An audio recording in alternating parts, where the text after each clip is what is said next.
In this video, I'm sharing my top 10 favorite characters from across the Spider-Verse who really stood out to me. At number 10, Jessica Drew. I think her character is pretty interesting, but in the movie, she mostly felt like one of Miguel's sidekicks, always agreeing with him. I do appreciate that she acted as a mentor to Gwen and helped her out a lot, but I was a bit let down when she didn't back Gwen up when she was about to be kicked out of the Spider Society. That said, there's a moment at the end that caught my attention. When Jessica saw Gwen talking to Miles' parents, her expression seemed to suggest she might change her mind in Beyond the Spider-Verse. Instead of stopping Gwen or telling Miguel where she was, she just watched with what looked like pride in her eyes. This makes me think she could switch sides and support Gwen in the next movie, which is why she made it onto my list at number 10. At number 9, Miguel O'Hara or Spider-Man 2099. He's definitely one of the best antagonists in the movie in my opinion. He's one of the few Spider-Men who doesn't crack jokes. He's very serious, which actually makes him kind of funny. Look at this. I'm trying to hold a serious adult conversation here. You know, you're the only Spider-Man who isn't funny. We're supposed to be funny. The fate of the multiverse. You always lose me with that. You say, the fate of the multiverse, and my brain dies. But when he's pissed off or angry, he can be really scary too, like when he was chasing Miles. He has been through a lot, and he fully believes that you shouldn't mess with the canon. He is the leader of the Spider Society, and pretty much everyone there carries this mindset. While he's a good character overall, some people see him as a straight-up villain, but for me, he's more of an antagonist. In general though, I find him really interesting in the movie. The only thing I didn't like was how harsh he was towards Miles, but in terms of being an antagonist, his character is amazing. At number 8, Peter B. Parker. Look at this pig. Oh, you got them. They are. Wow, She's incredible. Yep. This is her funny face. That's her mad face. This one is the studious one. Watch out, the next one you're gonna crack up. You're gonna crack up. Oh. Now that he's a dad with a daughter and a family, it's great to see his growth. But I don't think he stood out as much in Across the Spider-Verse compared to Into the Spider-Verse. He is very supportive of Miles, which is nice, but his character evolution is what really puts him at number 8 on this list. In the first movie, he was pretty down and hopeless, but by the second one, he's happy with his family and enjoying being a dad. That's some solid character development. While he doesn't steal the spotlight in this movie, he's still a good character. He acts as a mentor to Miles, which is great, even if he's not the best mentor out there. He has his own way of teaching, although we know that Miles ends up learning pretty much everything by himself. But don't get me wrong, Peter B. Parker is awesome, but he didn't stand out much in Across the Spider-Verse, which places him at number 8 on my list. At number 7, Spider-Byte or Margot Kess. She didn't have a lot of screen time in the movie, but she definitely left a good impression. Her few moments were memorable, like when she first met Miles. Their quick interaction, which lasted about 15 seconds, made Gwen a little jealous, and I thought that was hilarious. She also helped Miles escape using the go-home machine when Miguel was chasing him, and at the end, she joined Gwen's team. Those are pretty much all her moments in the movie, so there's not much more to say about her character. Even though she didn't get much screen time, people still liked her because she made the most of it and did good things when she was on screen. You can't really compare her to other characters in the movie in terms of character development because she didn't appear much, but overall, I find her really interesting. At number 6, Spider-Man India or Paviter Prabhakar. I love chai tea. What did you just say? Chai tea? Chai means tea, bro. You're saying tea. Would I ask you for a coffee with room for cream? I'm so sorry. What I really love about him is his upbeat attitude. He thinks being Spider-Man is a breeze, like it's just a piece of cake. He believes that there's no suffering involved, which is such a refreshing take on the superhero life. His personality is super interesting too. One of the things that stands out about him is how observant he is. He has a knack for reading people, like when he picked up on the romantic tension between Miles and Gwen. It's clear he can see that they have feelings for each other, which adds a fun layer to his character. This mix of optimism and sharp observation makes him really appealing and endearing in the movie. Even though he doesn't have a lot of screen time, His character shines through because of his personality and perspective on being Spider-Man. But as the story unfolds, he learns that it's not as easy as he thought it would be, which adds depth to his character, deserving the 6th spot on my list. At number 5, The Spot. My holes aren't a curse, they're the answer. Can you stop talking about your holes? I really love his transformation throughout the movie. He starts off as just a goofy villain of the week, someone nobody takes seriously, but by the end of the first part, he becomes a truly menacing threat. At first, he's pretty silly, and it's hard to see him as a real danger.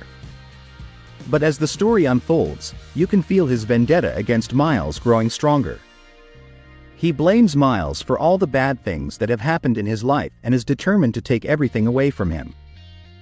As the movie progresses, the Spot gets more powerful, almost to the point where he seems unstoppable.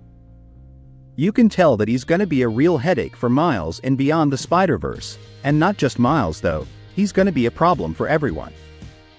I'd go as far as to say he's the best villain in the entire Spider-Verse franchise. His character adds a lot of excitement and tension, making him a standout in the story. At number 4, Rio Morales. I really like Miles' dad in the movie, but I think Rio is the one who stands out the most. Her heartfelt conversations with Miles are just amazing. She's such a good mom, and you can really feel the love she has for him. I also enjoyed her little interactions with Gwen.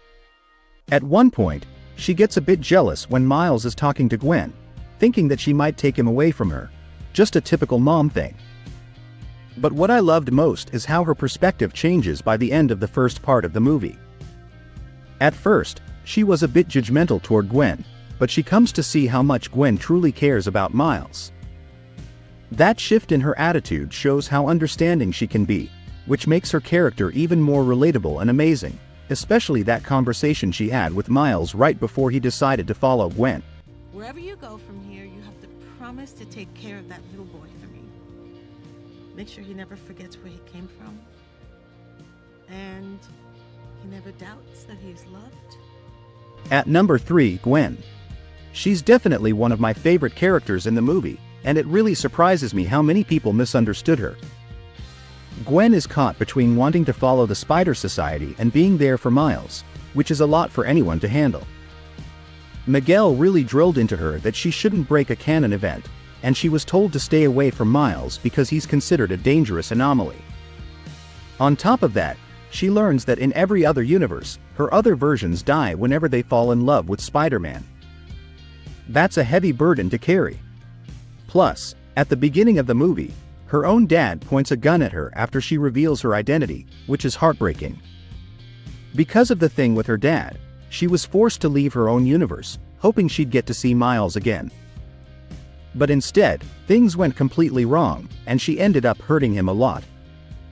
What I love about Gwen's character is that she recognizes her mistakes and genuinely wants to make things right with Miles, and I'm pretty sure that this journey of redemption will help change how a lot of people view her character in the movie. One thing I learned from Miles, it's all possible. At number 2, Miles. As the main character, it's no surprise he's high on my list, and I gotta say, it was kind of hard to choose between number 1 and 2.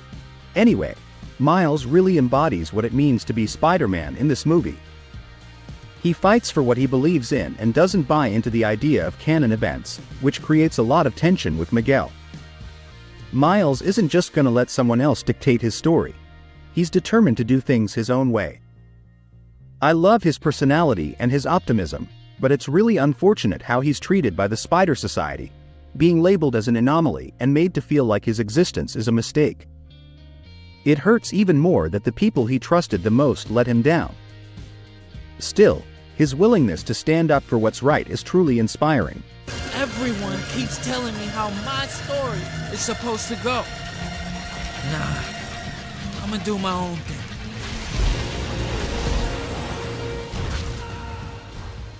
He's the first one to challenge Miguel's beliefs about canon events, which shakes up the Spider Society in a big way. Even after being chased by nearly everyone and ending up in a different universe feeling completely alone with his alternate version and Uncle Aaron, he still goes on, not giving up. I really hope that in Beyond the Spider-Verse, he gets a great ending because not every Spider-Man has to suffer, and after everything he's been through, he really deserves it. And at number 1, Spider-Punk or Hobie Brown. In Across the Spider-Verse, he's definitely the most endearing and standout character. You! I'm just gonna try and ignore you. I just can't. I ain't even here. Taking a crap on the establishment. I salute you. Kid, look Stop calling me. Here we go. Hobie, you're not helping. Good. Even though he didn't have a lot of screen time, every moment he was on screen was fantastic. He really stole the show.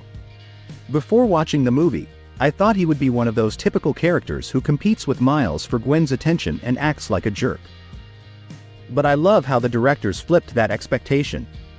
Instead of being a rival, he became one of Miles' biggest supporters throughout the film. He gives Miles great advice and clearly sees that both Gwen and Miles have feelings for each other. Let's be honest, without his help, a lot of the key events in the movie wouldn't have happened. He helped Miles escape by telling him to use his palms instead of just his fingers, which was super helpful. Plus, he even built a traveling watch knowing that Gwen would get kicked out of the Spider Society. He left that watch in her universe so she could use it to help Miles, which I think is just genius. The fact that he's also part of Gwen's team, along with the other Spider people to rescue Miles, is amazing. He's often considered the MVP of the film, and it's easy to see why.